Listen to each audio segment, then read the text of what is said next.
Saudara-saudari yang dikasihi Tuhan, lambang perkawinan dapat ditemukan dalam kitab suci di mana-mana, mulai kitab Kejadian sampai dengan perkawinan anak domba dalam kitab Wahyu. Bacaan-bacaan hari ini juga menampilkan perkawinan sebagai lambang relasi antara Allah dengan gerejanya. Kristus menampilkan diri sebagai mempelai Allah.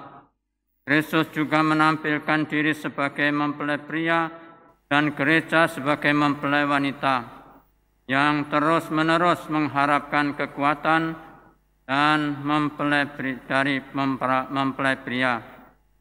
Gereja mengharapkan kekuatan dari sang mempelai sejati. Ekaristi adalah tempat bagi gereja sebagai mempelai Kristus mendapatkan kasih yang dalam dari Kristus sang mempelai sejati itu. Engkau tidak akan disebut lagi yang ditinggalkan suami. Negerimu tidak akan disebut lagi yang sunyi. Negerimu akan disebut yang bersuami. Saudara-saudari yang dikasihi Tuhan, bagaimana kita bisa menggambarkan hubungan atau relasi cinta kasih yang paling mendalam? Cinta kasih yang paling mendalam atau cinta yang paling mendalam yang kita bisa gambarkan dalam kaitan hubungan relasi antar suami dan istri. Jadi cinta yang mendalam itu bisa digambarkan antara suami dan istri. Mengapa demikian, saudara? Karena di dalam hubungan dan relasi antara suami istri itu ada yang namanya relasi hubungan yang saling berani berserah diri dan saling menerima, saling memberi dan saling menerima.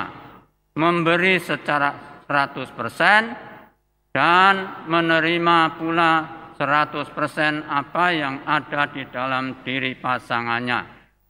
Itulah sebabnya kasih dan cinta itu bisa digambarkan, dijelaskan. Cinta yang mendalam itu bisa digambarkan antara relasi antara suami dan istri.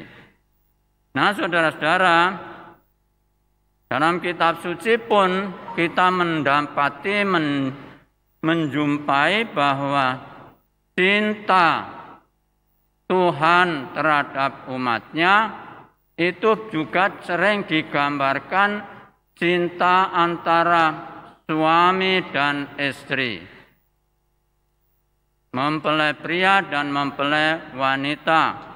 Seperti digambarkan juga dalam bacaan yang pertama tadi, bahwa cinta Tuhan kepada Israel, kepada bangsa Israel, itu seperti cinta suami terhadap istrinya. Jadi Tuhan sebagai gambaran, sebagai suami, dan Israel sebagai istrinya. Dan ini juga sekaligus menggambarkan cinta Tuhan terhadap gerejanya. Cinta Tuhan terhadap gerejanya juga digambarkan sebagai cinta antara suami dan istri. Jadi saudara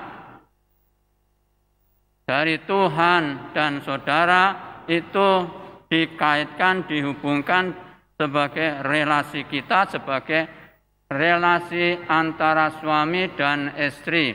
Jadi saudara sebagai anggota gereja, sebagai gereja, saudara itu adalah istri Tuhan. Amin. Itu saudara.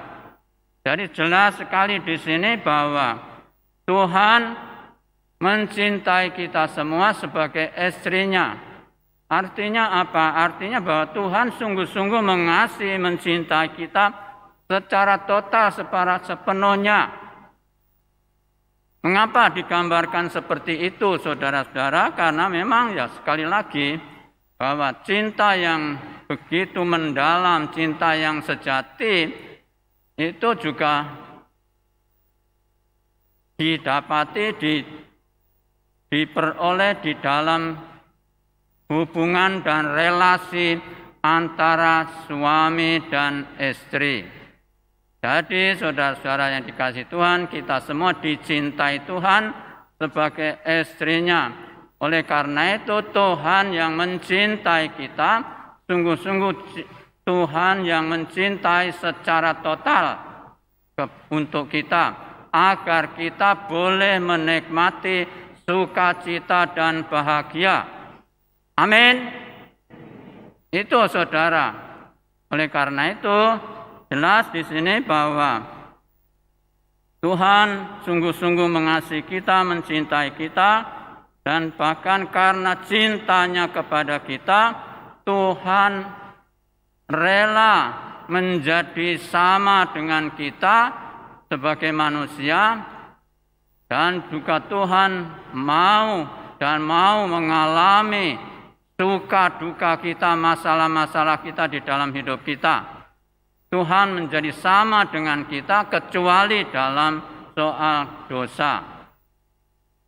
Oleh karena itu, saudara-saudara yang dikasihi Tuhan, karena cintanya kepada kita semua dan Tuhan ingin membahagiakan kita semua, maka Tuhan Bapa kita, Allah Bapa kita rela menyerahkan anaknya yang tunggal kepada kita untuk menjadi manusia, dan sekaligus anaknya yang tunggal rela menderita dan mati di kayu salib. Untuk apa? Untuk kebahagiaan kita semua. Itulah tanda bahwa Tuhan sungguh-sungguh mengasihi kita, mengasihi saudara dan saya, sehingga kita boleh mengalami sukacita di dalam hidup di dunia ini maupun nanti di surga. Oleh karena itu, saudara-saudara, Tuhan yang mengasihi kita, mencintai kita, itulah yang kita dapati dalam diri Yesus Kristus Tuhan kita, Sang Juru Selamat, yang sekaligus juga menjadi istilahnya menjadi suami kita, dan kita sebagai istrinya itu sungguh-sungguh dicintai oleh Dia. Dia rela menjadi manusia, Dia rela mati dan menderita demi kita, demi kebahagiaan kita. Dan saudara-saudara yang dikasihi Tuhan, hari ini kita juga sungguh-sungguh mendapati bagaimana Tuhan yang mengasihi kita, mencintai kita itu digambarkan dalam bentuk kehadirannya di pesta perkawinan di Kana itu, di mana di situ dikatakan sebagai tanda-tandanya, mujizatnya yang pertama, di mana di situ di dalam pesta perkawinan itu sungguh-sungguh Tuhan menunjukkan bagaimana Dia menunjukkan kasih-Nya kepada sang mempelai, katakan saja, dengan menolong mereka itu, dengan mengubah air menjadi anggur. Nah, saudara-saudara, anggur di sini adalah sebagai lambang perjanjian kasih, di mana di situ di dalam anggur orang boleh merasakan sukacita dan kebahagiaan. Oleh karena itu, Tuhan sekali lagi yang hadir, Tuhan yang datang ke dunia ini untuk menyelamatkan kita, untuk mengasihi kita, untuk mencintai kita, mengawali misinya, perutusannya dengan dikatakan dengan kehadirannya di dalam pesta perkawinan itu. Untuk menggambarkan apa? Untuk menggambarkan bahwa dalam perkawinan itulah cinta yang mendalam, cinta yang sejati bisa digambarkan dan bisa disimbolkan. Nah, oleh karena itu, saudara-saudara, dalam kehidupan kita nanti sebagai anggota gereja, sebagai anak-anak Tuhan, sebagai anggota gereja, sebagai suami istri Tuhan, kita sungguh-sungguh dicintai oleh Tuhan sedalam-dalamnya, sehabis-habisnya, sehingga kita boleh mengalami sukacita dan bahagia dan keselamatan abadi di dunia ini maupun di surga kelak. Amin. Itu saudara. Jadi jelas, oleh karena itu hari ini kita sungguh-sungguh merasakan sukacita dan kegembiraan kita yang sejati, di mana Tuhan sungguh-sungguh mengasihi kita dan mencintai kita dan membahagiakan kita. Dan gambaran kasih Tuhan itu juga digambarkan dalam kaitan dengan Ekaristi, di mana Ekaristi di situ Tuhan menghadirkan kembali deritanya, menghadirkan lagi sengsaranya, menghadirkan kembali cintanya yang sehabis-habisnya dalam Ekaristi, di mana Dia menyerahkan dirinya, tubuh dan darahnya untuk kita sebagai tanda cintanya kepada kita yang menyelamatkan dan membahagiakan kita semua. Itulah saudara-saudara yang harusnya kita syukuri pada kesempatan ini. Nah, jelas dari sini saudara-saudara yang dikasihi Tuhan, bahwa kehadiran Tuhan Yesus dalam pesta di Kana itu juga menunjukkan kepada kita bahwa Dia sebagai mempelai, dan di sini gereja diwakili oleh para murid dan Maria yang hadir dalam pesta itu. Jadi jelas Tuhan hadir dalam pesta perkawinan itu dan sekaligus menunjukkan dirinya sebagai Dia yang adalah mempelai gereja dan kita semua sebagai umatnya, sebagai istrinya. Oleh karena itu kita boleh berbahagia di sini dalam kaitan dengan kasih karunia Tuhan itu. Nah, saudara-saudara, apa yang seharusnya kita lakukan menjawabi terhadap kasih Tuhan itu tidak lain dan tidak bukan ialah seharusnya kita bukan hanya bersyukur, tetapi lebih-lebih kita juga sungguh-sungguh berterima kasih, bersyukur kepada Tuhan, dan sekaligus juga harusnya membalas kasih Tuhan itu. Sebagai suami tentu mengharapkan, bukan hanya sebagai suami, bukan hanya mencintai istrinya, tetapi juga mengharapkan bahwa istrinya pun mencintai dia, mencintai sang suami.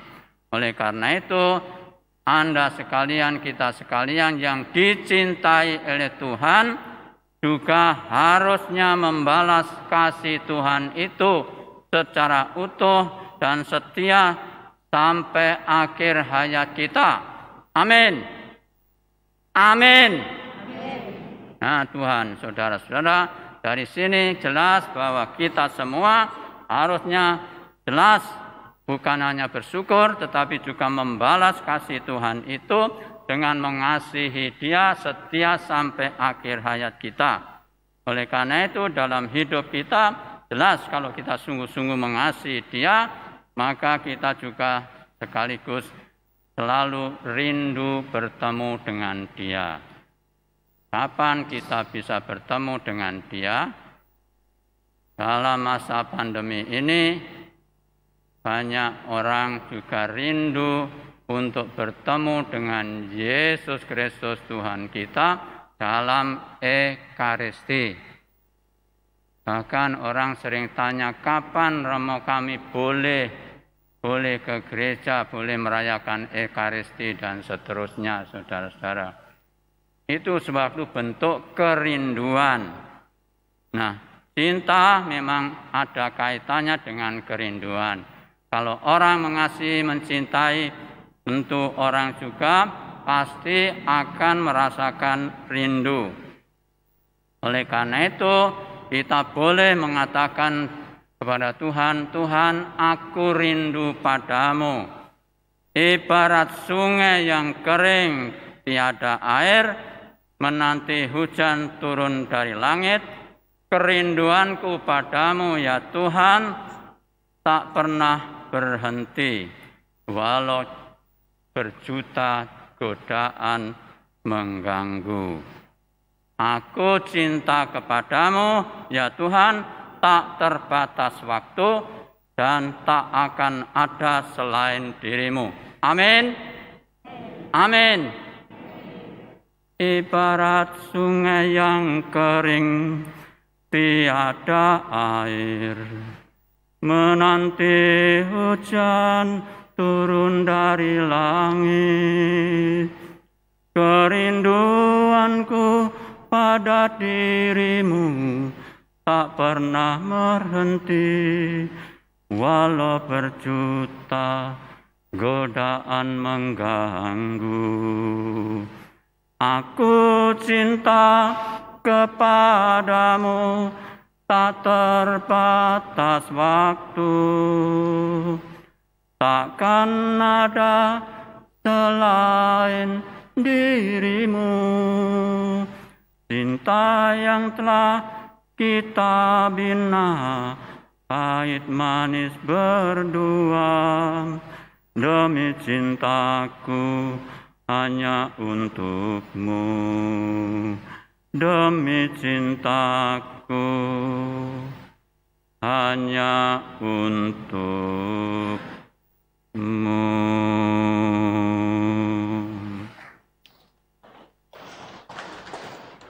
Ya, saudara-saudara, aku cinta kepadamu ya Tuhan, tak terbatas waktu. Sampai akhir hayatku, aku akan setia mencintaimu. Amin. Amin. Tuhan berkati kita semua. Amin.